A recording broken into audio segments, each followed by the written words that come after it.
Stop trying to set me on fire.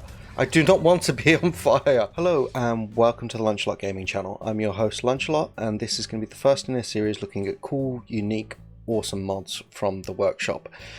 I'm kind of doing this because I feel like there's not enough love for the mod community on YouTube, and the mods and the devs obviously kind of work pretty tirelessly to improve our gaming experience and give us really funky stuff. So once a week or every 2 weeks we're just going to do a video looking at stuff that I think is cool or that is popular or whatever. So if at any point you enjoyed this video, please like, subscribe, comment, ring the bell for notifications. All of that stuff really helps me decide what content I'm going to create in future, so your feedback, if you want to see more of this kind of thing, then please do let me know. And if you've got a mod that you feel deserves a review or deserves to have a look at, please let me know in the comments down below and I'll be more than happy to take a peek at them. So on with our first mod. This is the Andreza map by Dominic or Andreza, however you pronounce that, and it's pretty cool. So the design intent behind this map was to create a small roleplay focused PvP map. So the idea was it would have lots of flat open space, which it does here in this starting point, quite a small map, so your chances of running into other players are pretty high, and that way you can have cool interactions and stuff. It's got a couple of different biomes, so it's got a forest over here with reduced visibility, so things can jump out at you. It's got like a really cool highlands plateau over here, which I personally like with my base builder head. I am loving this. It's got a desert biome over in this direction, which is pretty funky. And it does still have a hole in the world here. I'm not too sure if that's there for some reason or other, but what's a great deal of fun is punching dead-ends and leading them into it, and I'll put some footage of that at the end of the clip as well.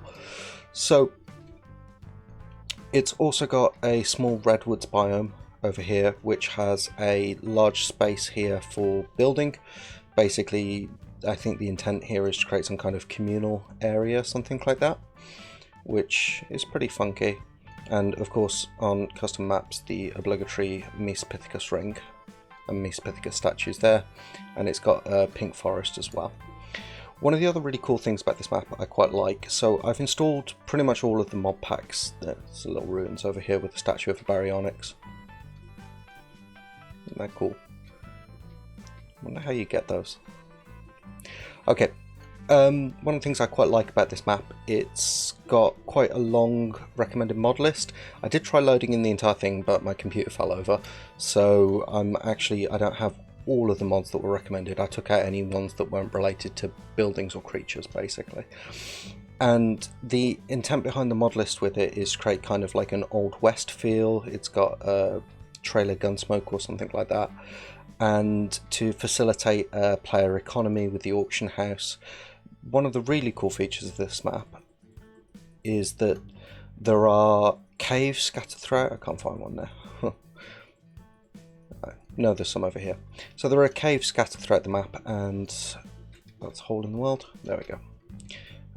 I'll just put on my miner's helmet because the lighting doesn't work quite correctly down there, even on high gower.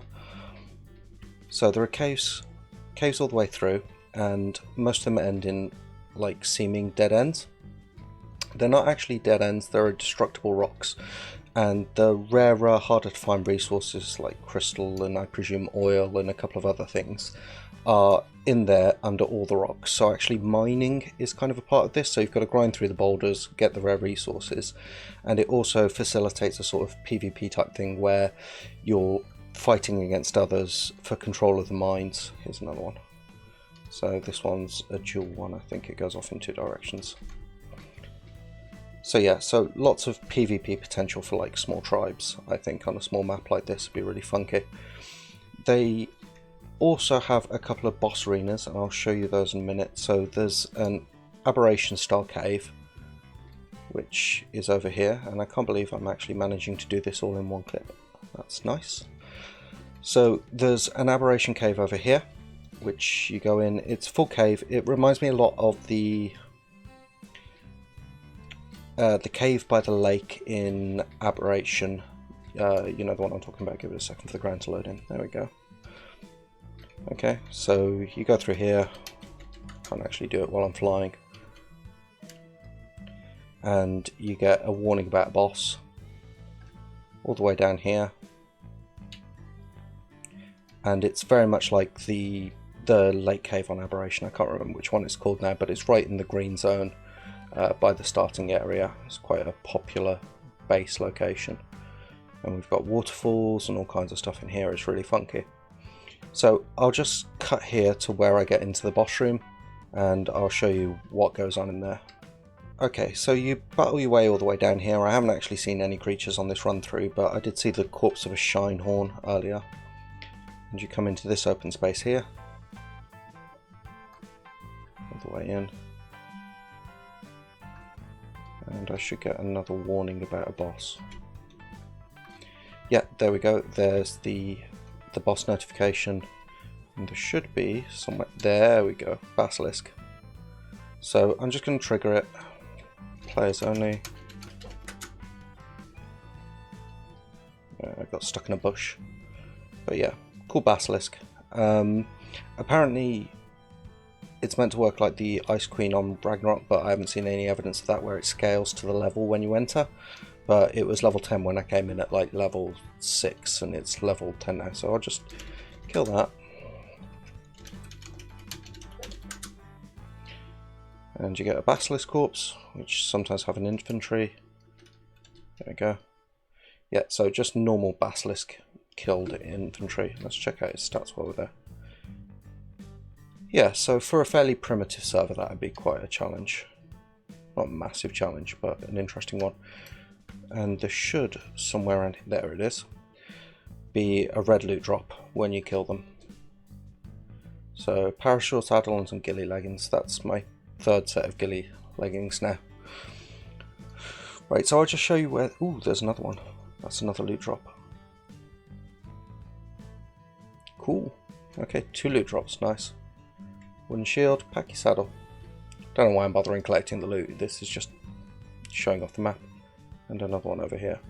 So you do get quite a bit of loot from killing the bosses, and it's good loot too. That's a nice crossbow built blueprint. Okay, so I think that's all the loot crates. There might be more, but I'm not too fussed about them, to be honest. And what I'm going to do, I'm going to take you over to the bear cave, and I'll show you that. Just on my way out, and I found this cute little featherlight. He's kind of adorable.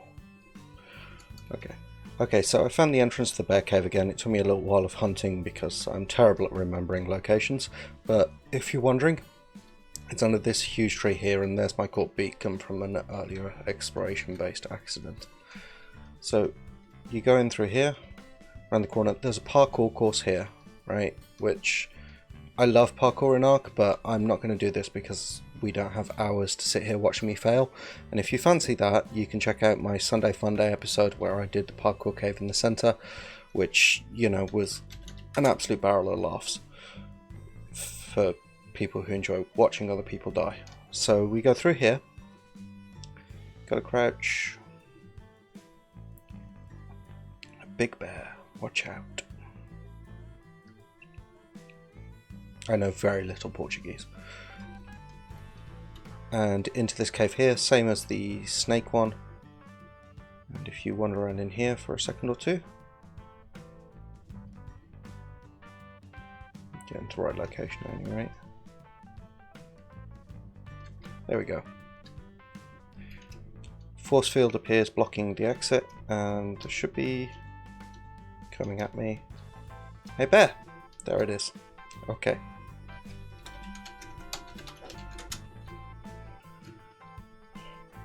What is it with me? I'm freezing them in bushes.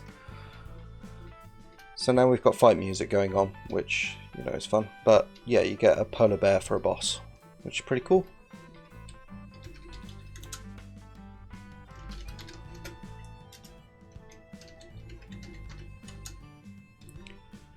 Okay. Doesn't have an inventory, so I can't check its stats. But same again, you get loot crates. Nice. Okay, yeah, so you get some pretty decent loot out of these. You get 3 loot crates as it per boss, which is pretty awesome. So yeah, overall, I really like this map. I really like what the designer's done with it. It's like he's had a clear design intention from start to finish, which I think makes for a significantly better end product.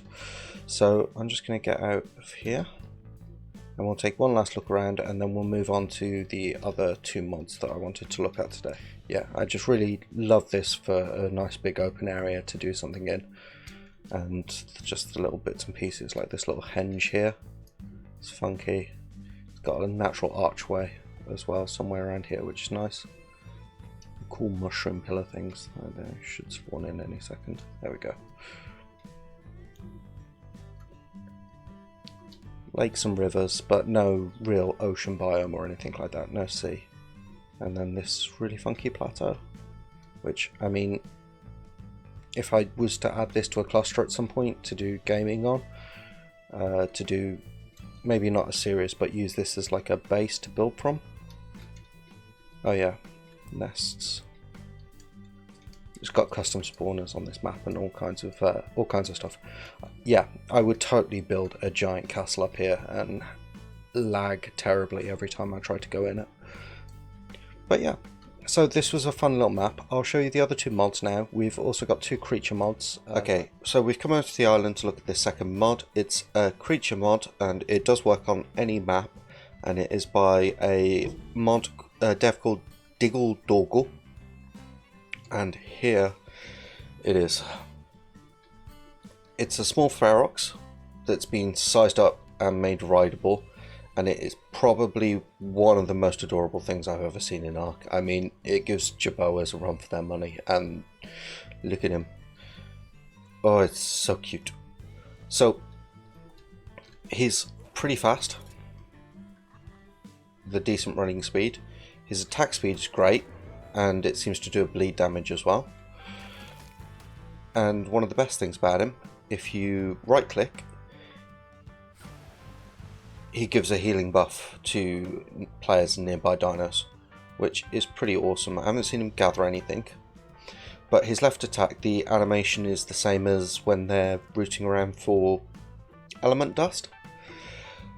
The only thing in the mod notes in the dev kit, the jump animation, because small Feroxes don't have a jump animation of their own, you can't make them jump, is a bit just jump up in the air kind of thing.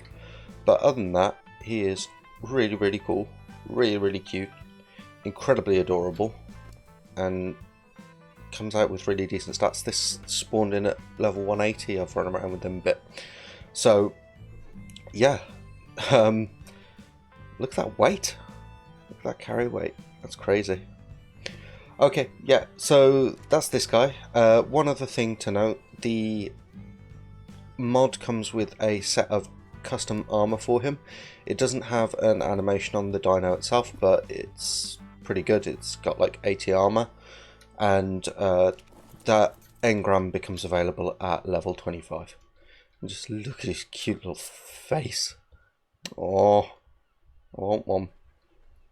Not like in game. I want one in real life. Wouldn't it be cool to have like a tiny small Ferox? I don't know if feeding them element does anything. I'll test that now.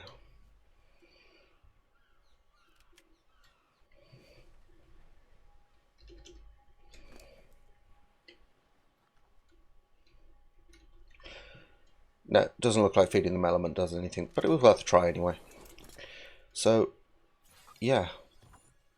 Look at that level up animation. What do you jump? So yeah, this guy is completely adorable. If you want something really cool to spawn in on modded servers, or just, you know, on your own to ride around, they're pretty powerful as well. I mean, I like them. They are amazing. Okay, so on with the third mod. Okay, so the creature this third mod gave birth to demands some kind of introduction. It's a mod by Shadlos and Zythara, and you know how sometimes you're drunk and it's 3 AM and you're a mad scientist and you're in your lab and you've taken a unholy amount of the mind-altering substance of your choice, and you're bitter and you're angry because your wife left you, because your last mad science experiment involved doing unspeakable things to turkeys, and you're bitter and angry at the world, and you think, how can I best please my dark masters? And so you create a hybrid of a Dodo and a Reaper. And there it is in all its, I want to say glory, but yeah. This thing is amazing. The one I spawned in came in with really cool colours. Most of them seem to, actually. It's quite funky. It's huge, obviously, as befits its Reaper size. It's got Reaper stuff, it's got Dodo stuff going on. And yeah, this thing is just nuts.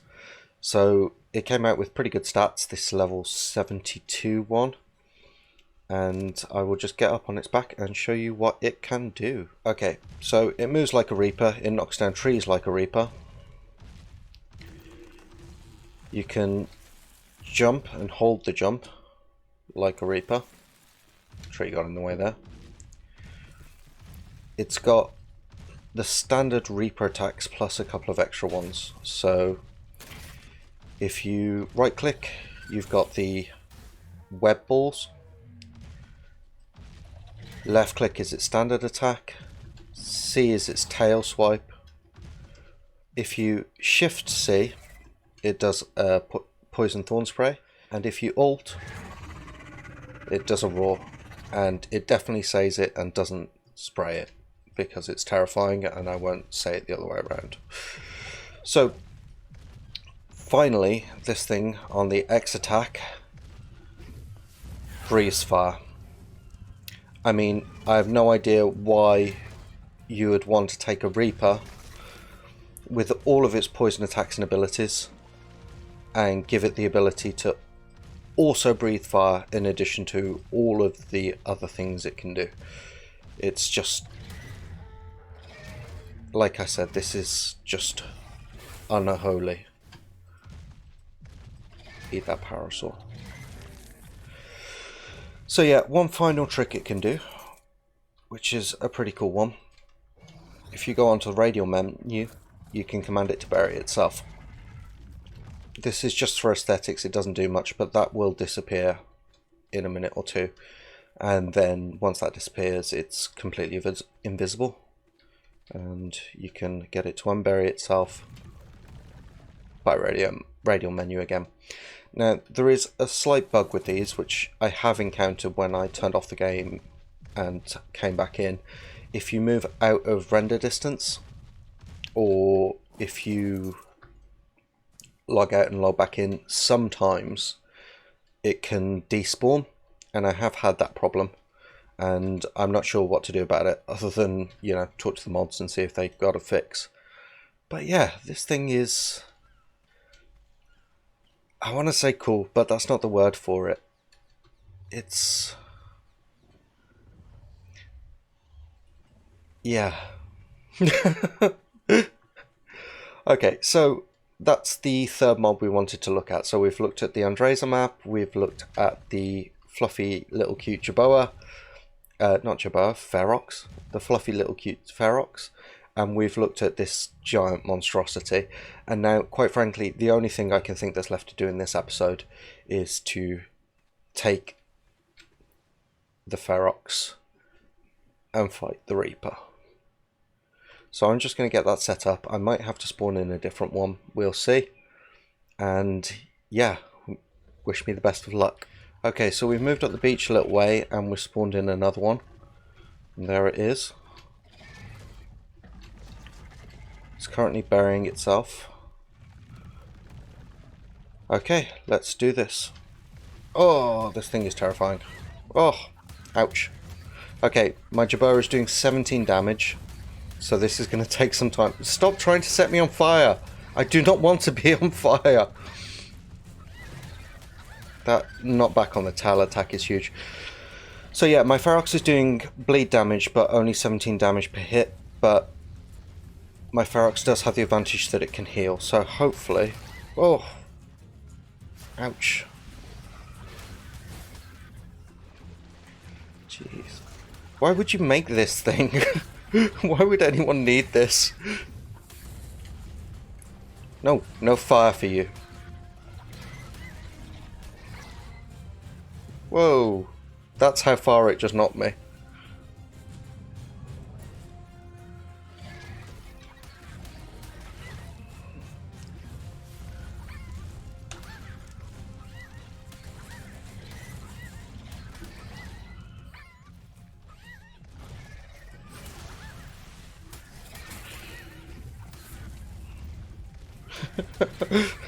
This is just crazy.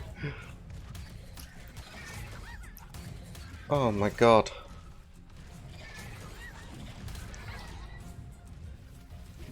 Okay, the health on my Ferox is actually looking pretty good, and that's because I can keep healing. And the Ferox's armor is helping a lot. I'm fairly certain I'd be dead without the armor that you can get on it. Oh, stop knocking me back. I want to kill you. Okay, if we stand in between its legs... Ooh, it's getting bloody. It's getting bloody. Come on. We're nearly there. Oof.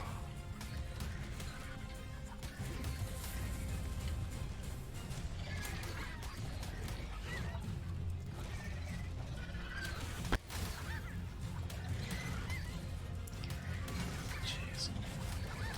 Come on, nearly there. Nearly there.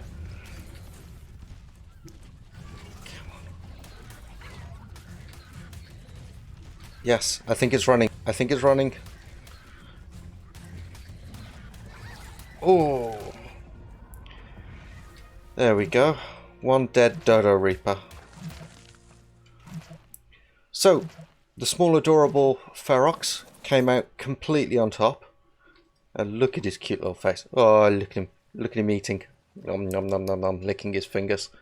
Yeah, that's adorable. Okay, so that was kind of a clash of the small, cute, fluffy versus the huge and spiky and terrifying. And yeah, it was really good fun. I think without the Ferox's armor, we almost certainly wouldn't have survived that. But yeah, that was nice. I enjoyed that battle. And heal. God, that heal does a load of healing. Okay, well, I hope you've enjoyed this episode. I certainly have. This has been a lot of fun to make, and if you've enjoyed it, please like, subscribe, ring the bell for notifications, all that kind of stuff. That kind of feedback really helps me focus the channel on what people want to see. And wherever you are in the world, have an absolutely great day. Oh, and I will drop links to the workshop pages for all three of these mods down in the video description, so you can go have a look, check it out for yourself, and enjoy. Right. Have a great day wherever you are in the world. Bye.